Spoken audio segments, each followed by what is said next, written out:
Assalamualaikum warahmatullahi wabarakatuh.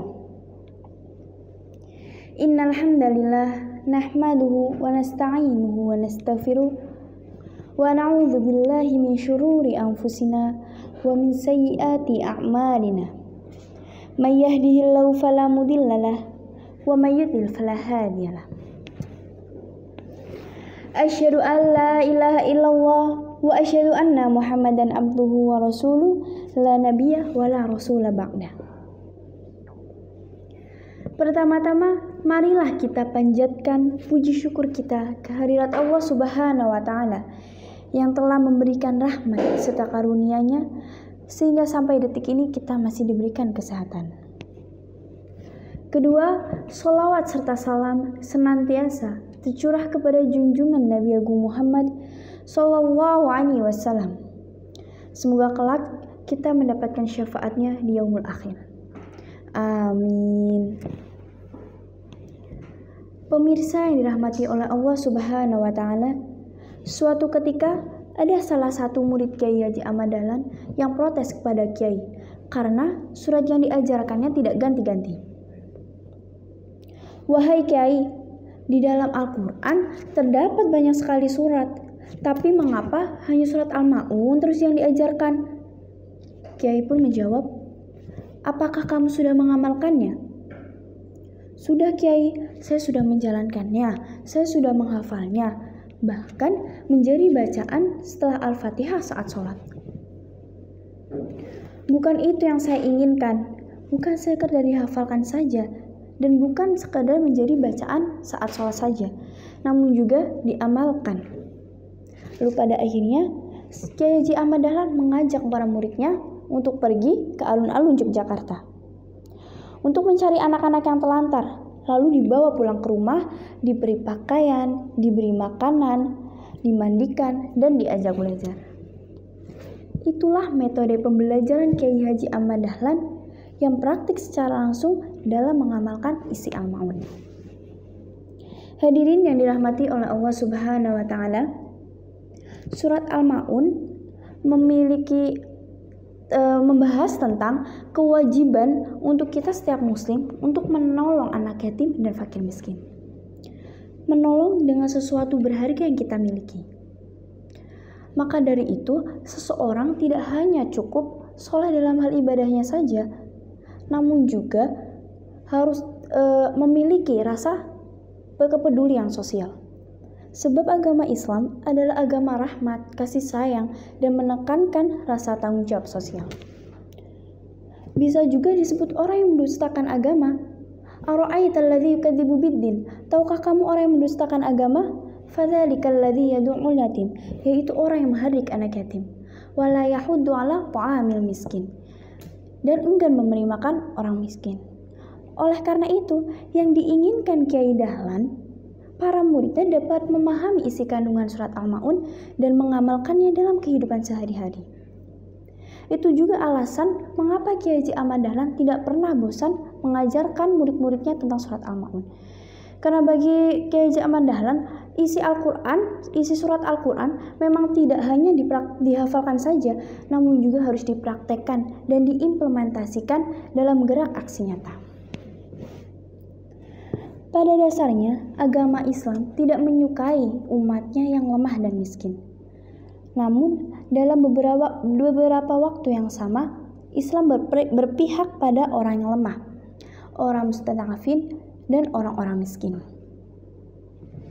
Miskin tidak hanya miskin harta saja, dan lemah tidak hanya lemah finansial saja, namun dapat juga lemah fisiknya, lemah akses pendidikannya, lemah akses pekerjaannya, dan bentuk-bentuk kemiskinan lainnya yang mendapatkan perhatian agama Islam.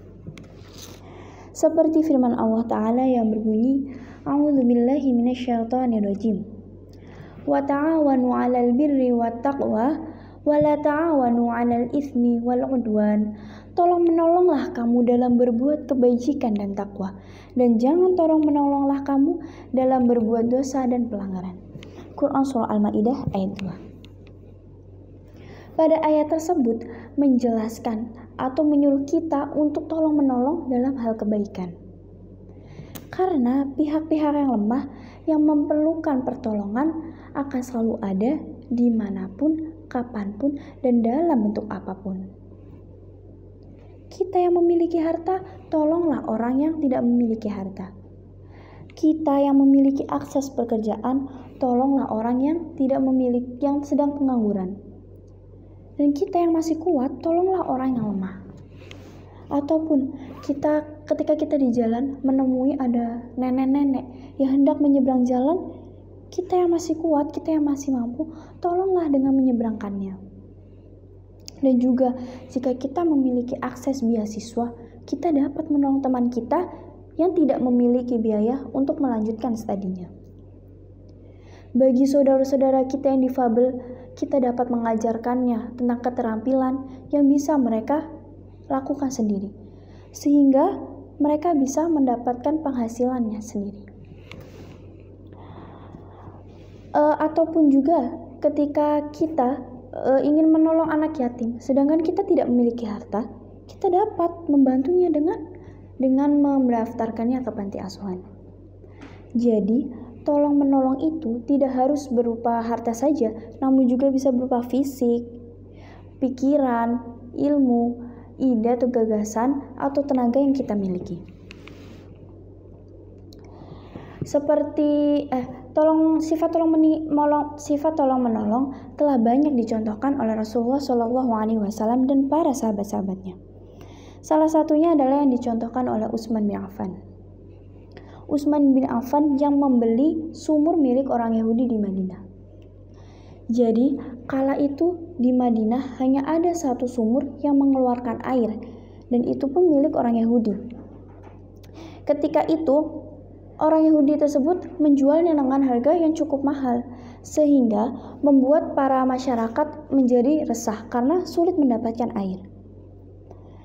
Akhirnya ada yang memberitahu Rasulullah, dan mendengar itu Utsman mendengar, dan akhirnya Utsman membeli sumur tersebut lalu mewakafkannya kepada masyarakat, sehingga dengan mudah masyarakat dapat mendapatkan air tanpa harus membeli. Ada pula contoh dari Kiai Haji Ahmad Dahlan yang merelakan untuk menjual perabotan rumahnya demi gaji guru-guru pada saat itu. Itulah salah satu contoh dari Utsman bin Affan yang menolong dengan hartanya, dan contoh Kiai Haji Ahmad Dahlan yang merelakan menjual perabotan demi menggaji guru-guru. Jadi, tiap individu muslim melekat pada dirinya kewajiban untuk tolong-menolong. Tidak harus menunggu kaya dulu untuk dapat menolong orang yang lemah. Rasulullah SAW mengingatkan, al-yadul ulya khairu minal yaddi suflah. Tangan di atas lebih baik daripada tangan di bawah. Jadi karakter gemar menolong itu harus ditumbuhkan sejak dini, sejak anak-anak, sehingga menjadi habit kebiasaan. Anak-anak sebaiknya diajarkan untuk menyisihkan uangnya agar bisa diberikan kepada pengemis misalnya, ataupun berangkat sekolah membeli makanan yang kira-kiranya cukup dibagikan ke teman-temannya. Jika ada bencana alam, kita pun juga dapat menyumbangkan dengan mencari dana untuk mereka yang terkena bencana. Hal itu semua itu dapat menumbuhkan rasa empati kita terhadap orang yang lemah, sehingga tumbuh kesadaran bagi kita untuk menolong mereka. Para hadirin yang insya Allah dimuliakan oleh Allah Subhanahu wa Ta'ala, semangat Al-Ma'un inilah yang menjadi nafas gerakan Muhammadiyah sejak awal berdirinya. Hingga kini, Muhammadiyah menjadikan tagline yang itu merupakan spirit Al-Ma'un. Misalnya, memberi untuk negeri, itu merupakan tagline rasisme. Ataupun ta'awun untuk negeri, itu merupakan tagline Milad ke-106. Ataupun contoh lainnya yang dapat mengingatkan kita untuk selalu semangat dalam tolong-menolong. Dan kita sebagai warga persyarikatan, kita pun harus tetap semangat untuk menjadi penolong-penolong umat. Seperti kalimat yang terlontar oleh Pak Harfan dalam film Laskar Pelangi. Hiduplah untuk memberi sebanyak-banyaknya, bukan untuk menerima sebanyak-banyaknya. Dan ada pula istilah kita harus yang tua menghormati yang muda dan yang muda menghormati yang tua. Kita masukkan ke dalam konteks ketika ada orang yang butuh pertolongan, kita yang masih kuat tolonglah yang lemah. Orang yang tinggi tolonglah yang pendek. Orang yang tidak bisa berjalan, bantulah berjalan. Cukup sekian yang dapat saya sampaikan. Semoga sedikit tausiah saya ini dapat bermanfaat untuk para hadirin sekalian. Semoga kita semua dimudahkan oleh Allah Subhanahu wa Ta'ala untuk menjadi lebih baik lagi dan bisa menjadi pribadi yang gemar menolong dan dapat memberi sesuatu yang baik untuk orang-orang yang membutuhkan. Nasrun minallah wa fatun qarib wa basyiril mu'minin fastabiqul khairat. Wassalamu alaikum warahmatullahi wabarakatuh.